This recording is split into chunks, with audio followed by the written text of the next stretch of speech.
In a world where emotions often dictate our actions, harnessing the power of not reacting can be a game changer. Learning to control your emotions is a valuable skill that can lead to healthier relationships, improved decision-making, and overall emotional well-being. Mastering the power of not reacting is a transformative journey that empowers you to take charge of your emotional responses. By embracing non-reactivity, you can cultivate healthier relationships, make more informed decisions, and experience a greater sense of inner peace. Once, there was a person who went to Gautam Buddha for advice. This person was having a hard time controlling their feelings of anger and frustration. They wanted to find a way to handle their emotions better. Buddha smiled and told them a story. He said, "Listen to this story. Once upon a time, there was a king who ruled a very successful kingdom. One day, he decided to visit a nearby kingdom known for its wise king. When he got there, he was treated with a lot of respect. The wise king prepared a big feast in the visiting king's honor. During the feast, the visiting king saw a fly in his soup. He got really upset and asked for a new bowl of soup.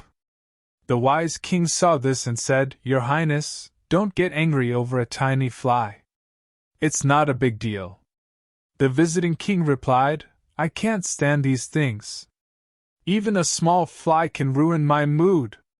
The wise king smiled and said, 'Let me share some advice. It's not the fly that made you upset, it's how you reacted to it. You have the power to control your feelings. Don't let your feelings control you.' The visiting king understood this wisdom and went back to his kingdom. After that day, he started practicing not reacting when things bothered him.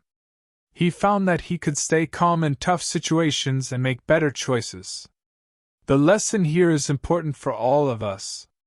Sometimes, we quickly react without thinking, which can lead to bad outcomes.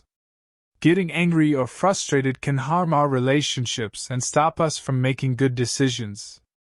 But remember, not reacting doesn't mean you should hide your feelings. Emotions are normal, and it's okay to feel them. Instead of reacting right away, take time to understand your feelings and respond thoughtfully. In a different part of the world, there was a young man named Michael. He was someone who felt emotions strongly, and he would often react quickly when things bothered him. This would lead to arguments and hurtful words being exchanged. One day, Michael decided he wanted to change how he handled his feelings. He knew that his fast reactions were causing more harm than good. He began practicing mindfulness and meditation. These helped him become more aware of his thoughts and feelings. He also learned the skill of not reacting right away. When he faced situations that would normally make him upset, he took a moment to step back and take deep breaths. Then, he calmly thought about the situation before responding.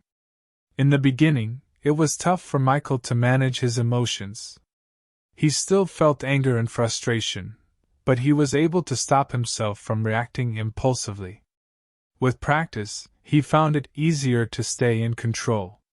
Michael saw another positive change in his life. His relationships with others got better. He stopped getting into fights and hurting people's feelings.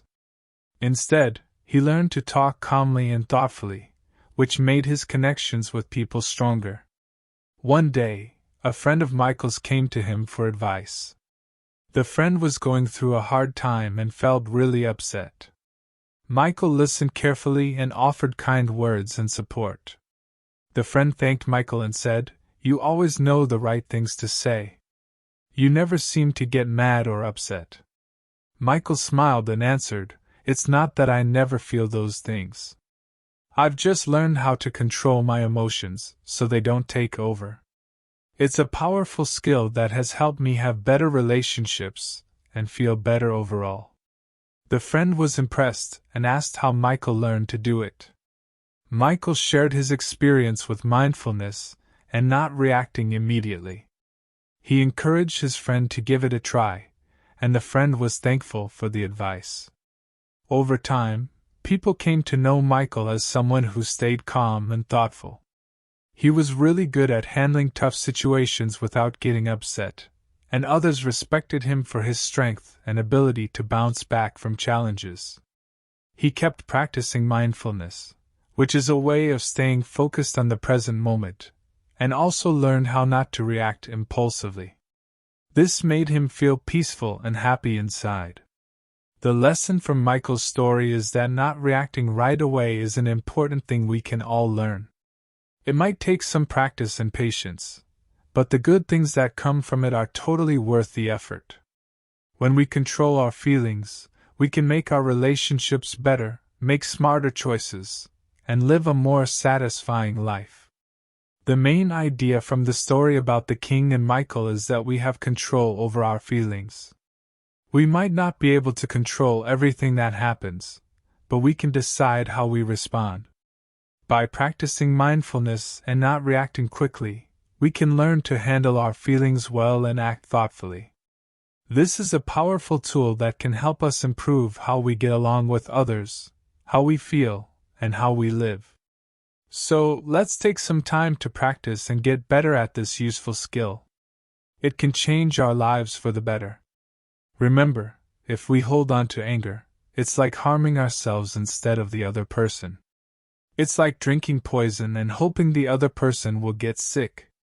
Someone who can control themselves is even more impressive than someone who wins a big battle. Don't let your feelings control you. Let your actions guide you. Real peace comes from inside you, not from looking outside. When we argue, if we start feeling angry, we stop looking for the truth and just care about ourselves. Your mind is really important. What you think can change who you become. Getting angry won't get you punished, but holding on to anger will hurt you. The main cause of suffering is wanting things too much. If you want others to be happy, be kind to them.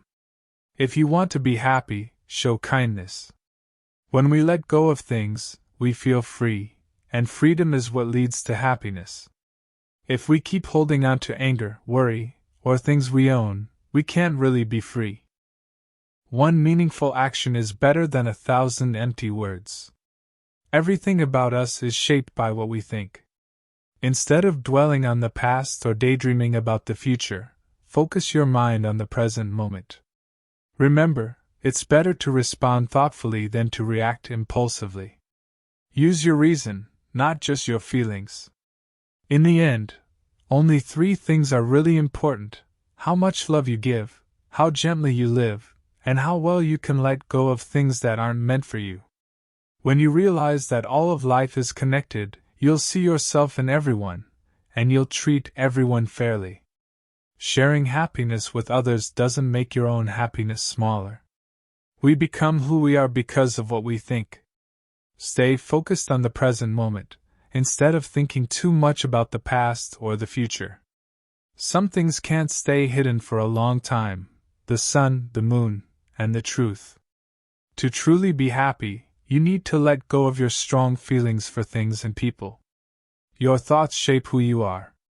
It's your own mind that leads you to do good or bad things, not anyone else. Turning an idea into action is more important than just having an idea.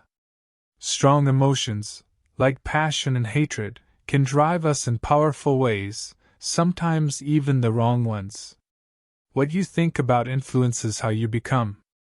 Everything about you is shaped by your thoughts. Your thoughts shape the world around you. To fly high, you have to let go of things that weigh you down. If you want to change the world, start by changing yourself. Happiness doesn't come ready-made, it comes from what you do.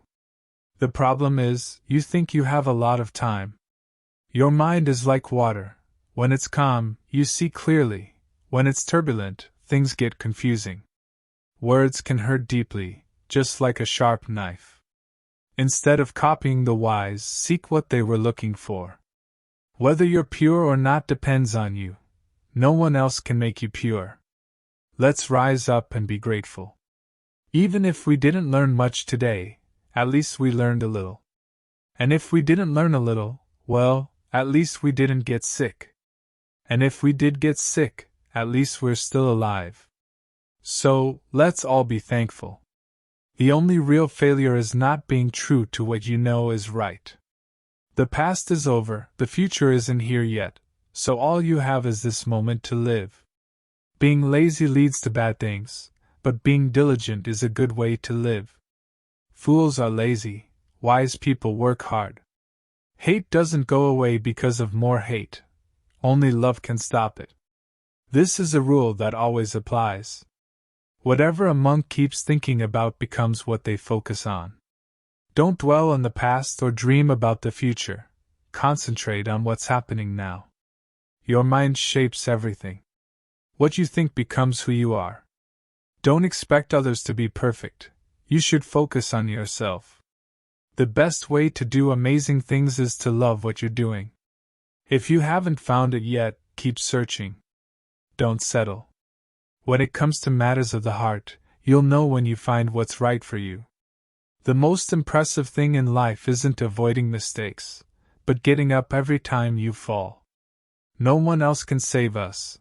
Only we can do that. No one else can and no one else may. We're the ones who have to walk the path. So, in simple terms, these quotes are saying that the truth, our thoughts, and our actions are all powerful forces. To find happiness, let go of attachments. Your mind shapes who you are and what you do. Don't let strong emotions control you. Focus on the present, work hard, and choose love over hate. It's up to you to be true to yourself, and even if you fall, keep getting back up. No one else can save you. It's your journey to walk.